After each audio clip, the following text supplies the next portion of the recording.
नमस्कार, आप देख रहे हैं अखंड हिंदी न्यूज 24। मैं हूं आपके साथ सीके सिंह। आइए रुक करते हैं इस वक्त की बड़ी खबर की ओर। कानपुर प्रेस क्लब द्वारा हिंदी पत्रकारिता दिवस के 200वें वर्ष होने के उपलक्ष्य में एक विशेष गोष्ठी एवं पत्रकार सम्मान समारोह का आयोजन किया गया। कार्यक्रम के मुख्य अतिथि डिप्टी सीएम ब्रजेश पाठक, विशिष्ट अतिथि सांसद रमेश अवस्थी और विधानसभा अध्यक्ष सतीश महाना सम्मिलित हुए। कार्यक्रम की शुरुआत दीप प्रज्वलित कर किया गया। इस अवसर पर अतिथियों द्वारा दिल्ली एवं लखनऊ में कार्यरत कानपुर मूल के पत्रकारों को सम्मानित किया गया। डिप्टी सीएम ब्रजेश पाठक ने देश प्रदेश के सभी पत्रकारों को हिंदी पत्रकारिता दिवस की शुभकामना देते हुए कहा कि पत्रकार समाज को आईना दिखाने के काम करते हैं। पत्रकारिता के पुरोधा गणेश शंकर विद्यार्थी स्वतंत्रता संग्राम के बड़े नायक थे। उनकी स्मृति को मैं नमन करता हूं। अखिलेश यादव के लिए उन्होंने कहा कि समाज सेवी और पत्रकार संवाद होने का अखिलेश ने जो बयान दिया है वह बहुत ही दुखद है। कोई भी नेता पत्रकार संवाद करके ही आगे की ओर बढ़ता है। देखिए कानपुर से AHN टीवी के लिए संदीप कुमार की ये विशेष रिपोर्ट। रखते हुए कार्यक्रम को आगे बढ़ाते हुए मैं सबसे पहले कानपुर प्रेस क्लब अध्यक्ष श्री शरद वाजपेयी जी से निवेदन करती हूँ कि वो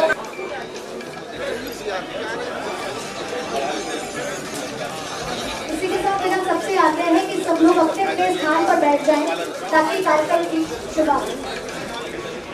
इसी तरीके हमारे विधानसभा स्पीकर माननीय सतीश महाना जी का हम जोरदार स्वागत करते हैं। इसी के साथ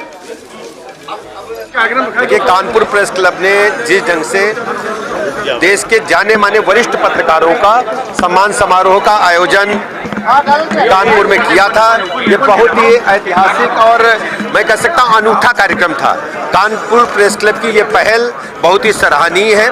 मैं सम्मानित होने वाले सभी अपने वरिष्ठ पत्रकारों का जो देश के विभिन्न राज्यों में संपादक और उससे भी बेहतर स्थिति में काम कर रहे हैं पत्रकारिता जगत में, मैं सभी को बहुत बहुत अभिनंदन करता हूं। कानपुर प्रेस क्लब का बहुत बहुत आभार। ऐसे मौके पर आदरणीय विधानसभा अध्यक्ष जी, माननीय सांसद जी, सभी लोगों ने प्रतिभाग किया है। मैं बहुत बहुत बधाइयां देता हूं। अच्छा, आपने गणेश शंकर विद्यार्थी की प्रतिमा लगाने के लिए कहा है। देखिए पूज्य गणेश शंकर विद्यार्थी जी पत्रकारिता जगत के साथ साथ भारत के स्वतंत्रता संग्राम के एक बड़े नायक थे और मैं उनकी स्मृतियों को नमन करता हूं। आदरणीय सांसद जी ने कहा है, माननीय विधानसभा अध्यक्ष जी ने उस पर अपनी प्रतिक्रिया दी है। हम सब प्रयास करेंगे शीघ्र संपन्न।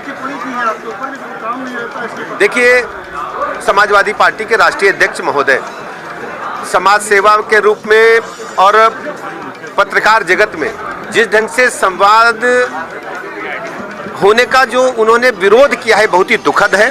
मैं कह सकता हूं कि आज़ादी से पहले और आज़ादी के बाद लगातार जो समाज में समाज सेवा के काम में है, माननीय विधायक हैं, माननीय सांसद हैं या विभिन्न पार्टियों के राष्ट्रीय अध्यक्ष हैं, लगातार संवाद स्थापित करके ही यहाँ पहुँचे हैं।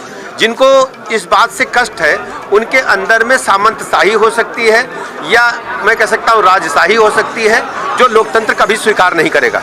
हिंदी पत्रकारिता के 200 साल पूरे होने पे कल वो 30 मई को पूरे हो रहे हैं, क्योंकि पहला हिंदी का अखबार कानपुर के पंडित जुगल किशोर शुक्ला जी ने निकाला था।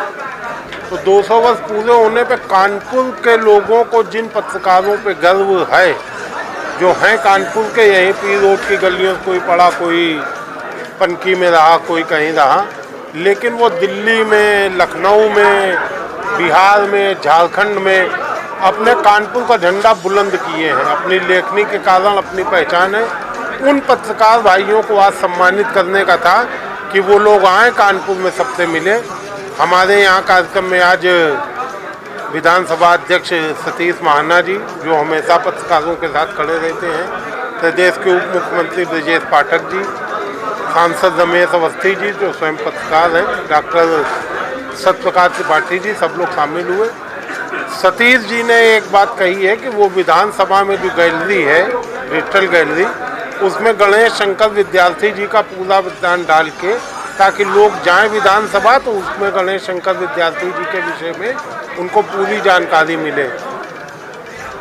स्वास्थ्य मंत्री और प्रदेश के उप मुख्यमंत्री ब्रजेश पाठक जी ने ये कहा है कि कानपुर क्या यूपी में किसी भी जिले में अगर किसी पत्रकार को कोई समस्या है तो उसको स्वास्थ्य संबंधी सारी सेवाएं वो अपनी तरफ से बेहतर सेवाएं उपलब्ध कराएंगे। हम लोग जो पत्रकार साथी आए यहाँ पे उनका बहुत बहुत धन्यवाद देते हैं, आभार व्यक्त करते हैं। वो इसी तरह जो मुख्य बात रही आज के कार्यक्रम की, विधानसभा अध्यक्ष जी ने कही कि संगठन को मजबूती देने से ही सबकी मजबूती होती है, व्यक्तिगत कुछ रह नहीं जाता है। तो उन्होंने संगठन को मजबूती देने पे बल दिया, तो ऐसे ही बल दिए रहें, ऐसे ही आगे कार्य होते रहें।